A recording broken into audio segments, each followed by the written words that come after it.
Hi friends, this is from Balamith TNPC Academy. So வருங்கால அரசு அதிகாரிகள் அனைவருக்குமே இனிய பொங்கல் நல்வாழ்த்துக்கள். சரிங்களா? ஸோ தை 1 பிறந்தா நல்ல வழி பிறக்கும்னு சொல்லுவாங்க. அதே மாதிரி தை 1லேருந்து உங்களுக்கும் நல்ல வழி பிறக்கும். ஸோ அந்த நல்ல வழி பிறக்கணும்னா அது உங்கள் கையில் தான் இருக்குது. சரிங்களா? பொங்கல் எப்படி பொங்கல் வைக்கும் போது பொங்கி பெருகி வருதோ அந்த மாதிரி உங்கள் லைஃப்லையும் சந்தோஷம் பொங்கி பெருகி வர்றதுக்கு முக்கிய காரணம் யார்? நீங்களாக தான் இருப்பீங்க. ஸோ அது பொங்கி வரணும்னா என்னது, நீங்கள் உங்கள் அந்த பொங்கல் பொங்கி வர்ற மாதிரி உங்களோட லைஃப்பில் மகிழ்ச்சி பொங்கி வரணும்னா அது உங்கள் கையில் தான் இருக்குது. ஸோ 2 நாள் பொங்கல், இன்றைக்கும் நாளைக்கு பொங்கல் கொண்டாடிட்டு 3வது நாள்லேருந்து படிக்க ஆரம்பிச்சிடணும். 2 நாள் பொங்கல் கொண்டாடிட்டோமே, 3வது நாள் எப்படி புக் எடுக்கிறதுன்னு யோசிக்கக்கூடாது. 3வது நாள் கண்டினியூஸாக உட்காந்து படிக்க ஆரம்பிச்சிடணும். சரிங்களா? ஸோ உங்கள் லைஃப்பில் சந்தோஷம் அதிகரிக்கணும்னா கண்டிப்பாக நீங்கள் இந்த வருஷத்தை பிரயோஜனமாக பயன்படுத்தணும். ஸோ வேஸ்ட்டு பண்ணிடாதீங்க. சரிங்களா? ஸோ நிறைய பேர் பார்த்திங்கன்னா படிச்சுக்கிட்டு இருப்பாங்க. இந்த பொங்கல் டைம் கூட பார்த்திங்கன்னா பொங்கல் ஒரு சிலர்லாம் கொண்டாட மாட்டாங்க. ஏன்டா பொங்கல் வந்துச்சுன்ற மாதிரி யோசிப்பாங்க. ஏன்னா அவங்க படிக்கிறதுல தான் ரொம்ப குறிக்கோளாக இருப்பாங்க. அதனால் பொங்கல் கொண்டாட வேணான்னு சொல்லலை. பொங்கல் 2 நாள் கொண்டாடிட்டு முடிஞ்சளவு எப்பப்பெல்லாம் உங்களுக்கு டைம் கிடைக்குதோ அப்பப்பெல்லாம் உட்காந்து படிக்க ஸ்டார்ட் பண்ணிடுங்க. ஏன்னா நிறையா பேர் பொங்கல் அன்னைக்கு கூட உட்காந்து படிப்பாங்க. சரிங்களா? ஸோ நம்ம 1 மார்க்கு கூட நமக்கு ரொம்ப ரொம்ப ரொம்ப முக்கியம். அதனால எல்லாருமே படிக்க ஆரம்பிச்சிருங்க. ஸோ டைம் வேஸ்ட் பண்ணிடாதீங்க. கிடைக்கிற ஒவ்வொரு நிமிஷமே பார்த்திங்கன்னா நமக்கு ரொம்ப முக்கியம். நம்ம லைஃப்லேயே பார்த்திங்கன்னா போனால் திரும்ப வராதது காலமும் உயிரும் மட்டும்தான். சரிங்களா? ஸோ நம்ம நேரத்தை எந்த அளவுக்கு பிரயோஜனமாக பயன்படுத்துகிறோமோ அந்தளவுக்கு நம்ம வாழ்க்கை ரொம்ப சிறப்பாக இருக்கும். ஸோ நேரத்தை என்றைக்குமே வீணடிக்கக்கூடாது. நேரன்றது ரொம்ப ரொம்ப ரொம்ப முக்கியம். சரிங்களா? அதனால தான் என்னது, காலம் பொன் போன்றதுன்னு ஒரு பழமொழியே இருக்குது. சரிங்களா? ஸோ நேரத்தை யாருமே வேஸ்ட் பண்ணிடாதீங்க.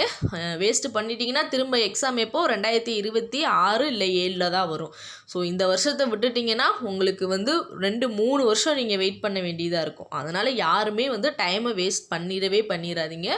ஸோ நம்ம ஞாயிற்றுக்கிழமை டெஸ்ட்டு கொடுத்துருக்கோம். சரிங்களா? நான் மேக்ஸிமம் பார்த்திங்கன்னா வீக் 2 டெஸ்ட்டு நடக்கலையில. ஸோ 400 கொஸ்டின்ஸாக நான் கொடுக்க பார்க்குறேன். சரிங்களா? ஸோ நீங்களும் பார்த்தீங்கன்னா கொஸ்டின்ஸ் நிறையா கொடுப்பேன். ஸோ நீங்களும் பார்த்தீங்கன்னா அதுக்கேற்ற மாதிரி நான் கொடுக்குறதெல்லாம் ஃபுல்லாக படிச்சுட்டு வந்துடுங்க. சரிங்களா? ஸோ இன்றைக்கி நாளைக்கு வீடியோ கொடுக்க வேணாம்னு நினச்சேன். ஸோ வீடியோ வரும். சரிங்களா? ஸோ ஏன்னா வேலைக்கு போய்கிட்டு இருக்கவங்களாம் இந்த பொங்கல் லீவ் அவங்களுக்கு ஒரு வரப்பிரசாதம் மாதிரி. ஸோ பொங்கல் லீவ் இருக்கும். ஸோ அந்த லீவை நம்ம மேனேஜ் பண்ணி படிக்கணும்னு நினைப்பாங்க. அதனால் என்னென்னு பார்த்தீங்கன்னா இந்த பொங்கல்லே பார்த்தீங்கன்னா உங்களுக்கு வீடியோவில் வரும். சரிங்களா? ஸோ வீடியோ முடிக்க வேண்டிய பெண்டிங் வீடியோ எல்லாமே நான் கொடுத்துருவேன். நீங்களும் எப்போல்லாம் ஃப்ரீ டைம் இருக்கோ அப்போல்லாம் இந்த வீடியோவை பார்த்து படித்து நோட்ஸ் எடுத்து வச்சுக்கோங்க. சரிங்களா? ஸோ டெஸ்ட்டுக்கு ப்ரிப்பேர் ஆவாங்க. ஞாயிற்றுக்கிழமை பார்த்தீங்கன்னா உங்களுக்கு 400 கொஸ்டின் வரும். சரிங்களா? ஸோ 400 கொஸ்டினுக்கும் ப்ரிப்பேர் ஆவாங்க. சரிங்களா? ஸோ 2 கொஸ்டின் பேப்பராக வரும். 400 கொஸ்டின் எப்படி எழுதுறதுன்னு கேட்காதீங்க. ஸோ 2 கொஸ்டின் பேப்பராக வரும். ஸோ 200 கொஸ்டின் வரும். ஸோ நீங்கள் 2 OMR ஷீட்டில் ஃபுல் பண்ணுற மாதிரி வரும். சரிங்களா?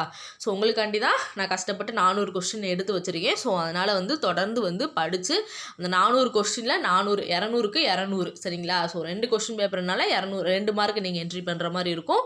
ஸோ 200க்கு 200 மார்க் எடுக்கிற மாதிரி வாங்க. சரிங்களா? ஸோ டைம் கொஞ்சம் கூட வேஸ்ட் பண்ணிடாதீங்க. ஸோ பொங்கல் எல்லாருமே பொங்கல் கொண்டாடிக்கிட்டு இருப்பீங்கன்னு நினைக்கிறேன். ஸோ பொங்கல் கொண்டாடிட்டு அடுத்து இப்போ புக் எடுக்கிறதுக்கு யோசிக்கவே கூடாது. ஸோ ஏன்னா இந்த 2 நாள் கேப் விழுந்துட்டாலே 3வது நாள் புக் எடுக்கிறதுக்கு யோசனையாக இருக்கும். அதனால் பார்த்தீங்கன்னா புக் எடுக்க யோசிக்கவே கூடாது. எப்போல்லாம் டைம் கிடைக்குதோ அப்போல்லாம் படித்து பாஸ் ஆகிறதுக்கான வழியை பாருங்கள். சரிங்களா? ஸோ குரூப் 4ல் நம்ம ஒரு நல்ல, அதாவது சும்மா கட் ஆஃப் இவ்வளோ வரும் அவ்வளோ வருமானு யோசிச்சு இருக்கக்கூடாது. நல்ல ஹை மார்க் வாங்கி பாஸ் ஆகிற அளவுக்கு நம்ம படிச்சிருக்கணும். சரிங்களா? ஸோ பொங்கல் நல்லா சிறப்பாக கொண்டாடிட்டு எல்லாருமே புக்கை வச்சு படிக்க ஸ்டார்ட் பண்ணிடுங்க. சரிங்களா? ஸோ உங்கள் டைம் வேஸ்ட் பண்ணாதீங்க. மறுபடியும் சொல்கிறேன், டைம் வேஸ்ட் பண்ணாதீங்க. சரிங்களா? ஸோ எல்லாத்துக்குமே இனிய பொங்கல் நல்வாழ்த்துக்கள். எல்லாருமே பொங்கலை நல்லா ஜாலியாக கொண்டாடுங்க. சரிங்களா? ஸோ கொண்டாடிட்டு படிக்க ஸ்டார்ட் பண்ணிடுங்க. ஸோ நெக்ஸ்ட் வீடியோவில் பார்க்கலாம். இது உங்கள் பாலமித் TNPC அகாடமி.